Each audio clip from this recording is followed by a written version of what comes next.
Hello! Hi అండి. ఎలా ఉన్నారు? బాగున్నారా? నేనైతే చాలా బాగున్నానండి. మీరందరూ బాగుండాలని దేవుడినైతే మనస్ఫూర్తిగా కోరుకుంటున్నాను. అమ్మవారి దగ్గర పెట్టిన కొబ్బరికాయ అయితే ఇంకా చట్నీలు గానీ, ఇంకా ఏవైనా పచ్చడ్లు అటువంటివి ఏం చేయకూడదంట కదండీ! అందుకని అమ్మవారి దగ్గర కొట్టిన కొబ్బరికాయ ఏం చేయాలని ఆలోచించాను. కొబ్బరి లడ్డు చేయాలనుకున్నానండి. కానీ కొబ్బరి లడ్డు ఎందుకులే, మా వారికి చెక్కి అంటే ఇష్టం కదా అని చెక్కి అయితే ప్రిపేర్ చేయడం స్టార్ట్ చేశానండి. ముందుగా గ్యాస్ స్టవ్ మీద ఒక బౌల్ అయితే పెట్టుకోవాలి. అందులో మనకి ఎంత చక్కెర కావాలో అంత వేసుకోవాలండి. అంటే నేను 2 కొబ్బరికాయలు తీసుకున్నాను కనుక 2 కొబ్బరికాయలకు సరిపోయిన చక్కెర అయితే తీసుకున్నాను. పావు కేజీకి అటు ఇటు ఉంటుంది. ఇంకా అందులో కొంచెం వాటర్ యాడ్ చేసుకోవాలండి. ఎక్కువ వాటర్ యాడ్ చేసుకుంటే సమయం అనేది ఎక్కువ పడుతుంది మనకి పాకం వచ్చేసరికి. అందుకని కొద్దిగా వాటర్ యాడ్ చేసుకోవాలి. ఎందుకంటే చక్కెర కరగాలి కనుక వాటర్ వేసుకోవాలండి. వాటర్ యాడ్ చేసిన తర్వాత చక్కెర అటు ఇటు కలుపుతుండాలండి స్పూన్ తోటి. అలా కలపడం వల్ల ఏంటంటే పక్కనే గిన్నెకి పట్టుకుంటూ ఉంటుంది. అందుకని అలా కలుపుతూ ఉండాలండి. చక్కెర వేసిన తర్వాత మనం వాటర్ యాడ్ చేసిన తర్వాత కలుపుతూ ఉండాలి. లేదంటే ఇంకా చక్కెర అనేది మొత్తం గిన్నెకి అంటుకుపోద్ది. ఎలా వస్తుంది ఏంటో అనుకున్నాను కానీ చాలా బాగా వచ్చిందండి. ఎందుకంటే నేను చాలాసార్లు ఇది కొబ్బరి చెక్కి అనేది తయారు చేశాను. ఇదే మనం బయట తీసుకుంటే 200, 300 ఉంటుందండి. పెద్ద చెక్కి ఉంటుంది కదా, ఆ చెక్కి. పాకాన్ని కలుపుతూ అలా బెండకాయలు ఫ్రై చేయడానికని కట్ చేసుకుంటున్నానండి. ఇంతలోపు చూసారు కదా పాకం పైకి నురగలాగా తేలుతుంది. నేను వాటర్లో కొంచెం వేసి చూస్తే ఇలాగా మన చేయికి అయితే అంటుకుంటుందండి. ఆ టైంలో మనం కొబ్బరి ముక్కలు అనేది యాడ్ చేసుకోవాలి. కానీ నేను ఇంకొంచెం సమయం అయితే ఉంచాను. అంటే పాకం పర్ఫెక్ట్గా ఉంటే, పాకం మంచిగా వస్తేనే బాగుంటుందండి. లేకపోతే మనం ప్లేట్లు వేసినా సరే, చాలా గంటలు ఉంచినా సరే అది ఇంకా వాటర్ లాగానే ఉంటుంది. అందుకని పాకం బాగా ముద్దినంత వరకు అయితే ఉంచాలండి. ఏం కానీ కొద్దిగా ఇదైనా సరే మనం ప్లేట్లో వేసుకుంటాం కదా చెక్కీని తీయడం కోసమని, అప్పుడు కూడా ఇంకా ఎంత ఉంచినా సరే ఇంకా మనకి చెక్కీలాగా రాదండి, వాటర్లాగా కారిపోద్ది. అందుకని కొంచెం ఎక్కువసేపు అయితే ఉంచడానికి ట్రై చేయండి. ముక్కలు వేసిన తర్వాత మొత్తం కలుపుకోవాలి ఒకసారి.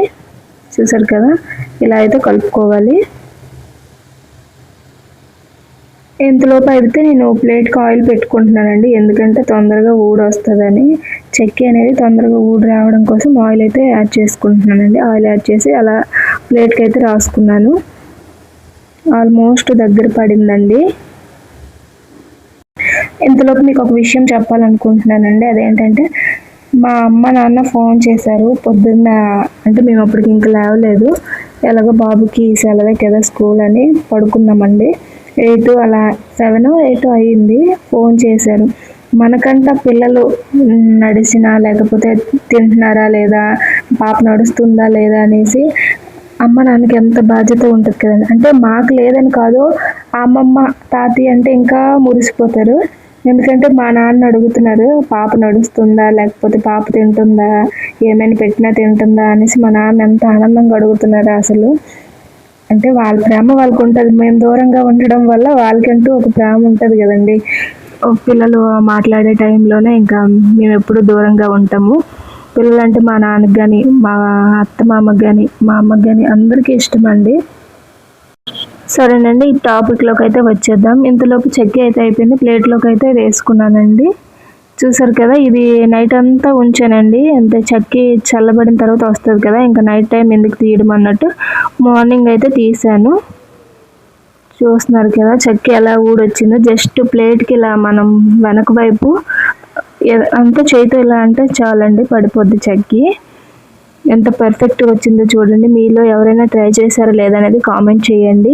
నాకైతే పర్ఫెక్ట్గా వచ్చింది చెక్కి, చాలా బాగుంది. మా వారైతే నైట్ తింటానన్నారు చెక్కి. మనం ప్లేట్లో వేసిన వెంటనే వచ్చేయాలంటే వచ్చేదండి. 4 hours అయితే ఉండాలి, పక్కన పెట్టుకోవాలి. మా వారైతే తింటామని అన్నారు కానీ నేను ఇవ్వలేదు, ఇంకా రాదు కదా అన్నట్లు ఇవ్వలేదు. మార్నింగ్ లేచి మొత్తం ప్లేట్లో వేసిన తర్వాత ఇలా చిన్న చిన్న ముక్కలు చేసి ఒక డబ్బాలో అయితే స్టోర్ చేసుకున్నానండి. అంటే తినడానికి కూడా ఈజీగా ఉంటుంది కదా అన్నట్లు పక్కనైతే పెట్టుకున్నాను. మా వారికి ఇచ్చానండి. మా వారికి చాలా ఇష్టం. ఈ వీడియో ఎలా అనిపించిందని కామెంట్ చేయడం మర్చిపోకండి. అంతలోపు ఇంకా బెండకాయ ఫ్రై కోసం నేను చెప్పాను కదా, ఆ పని చేస్తూ కూడా బెండకాయ ఫ్రై చేస్తున్నాను. పాప పడుకున్నప్పుడు చేసుకోవాలండి, లేదంటే అవ్వదు కదా. ఫాస్ట్గా అయితే కట్ చేస్తున్నాను. ఇదేమి అంటే తొందరగా అవ్వడం కోసమని ఫాస్ట్ అయితే పెట్టలేదండి. నేను కట్ చేయడం అలా ఫాస్ట్గా అయితే కట్ చేసుకుంటున్నాను. నేను ఏదైనా పని చేస్తాను అన్నప్పుడు పాప అయితే బాగా సతాయిస్తుందండి. ఏ పని చేయనివ్వదు అసలు. అంటే ఊర్లో ఉంటే ఎవరో ఒకరు చూసుకుంటారు, ఇక్కడ ఉంటే ఎవరు చూసుకుంటారండి, మనకు మనమే చూసుకోవాలి. ఇంకా బెండకాయలు అంటే ఉల్లిపాయలు అయితే ఫ్రై అయిపోయాయండి. తర్వాత బెండకాయలు వేసి ఫ్రై చేసుకుంటున్నాను. కొద్దిగా సాల్ట్ అయితే యాడ్ చేసుకుంటున్నాను. అలా నా పని చేస్తూ చెక్కి చేశాను కదా, ఆ చెక్కి చూపిస్తే అలా నేను నైట్ టైం ఏం చేస్తున్నానని చూపిస్తున్నాను. ఇంకొక వైపు అయితే వేడి నీళ్ళు కాచుకుంటున్నానండి. ఎందుకంటే వర్షాకాలం కదా, మంజీరా వాటర్ ఎలా వస్తుందో తెలియదు కనుక కొంచెం వేడి చేసి అయితే పిల్లలకు తాగిపించాలి.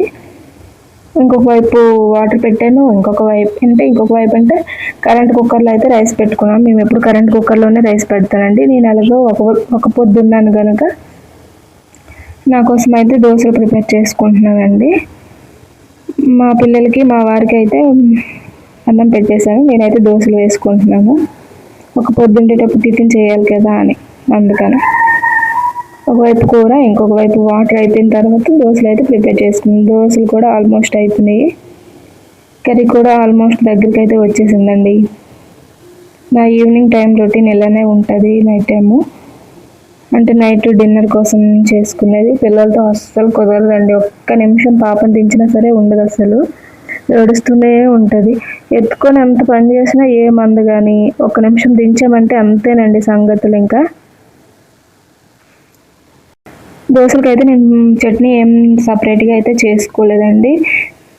అదే పప్పు ఉంటుంది కదా, పప్పు తాలింపు వేసుకొని తినేసాను.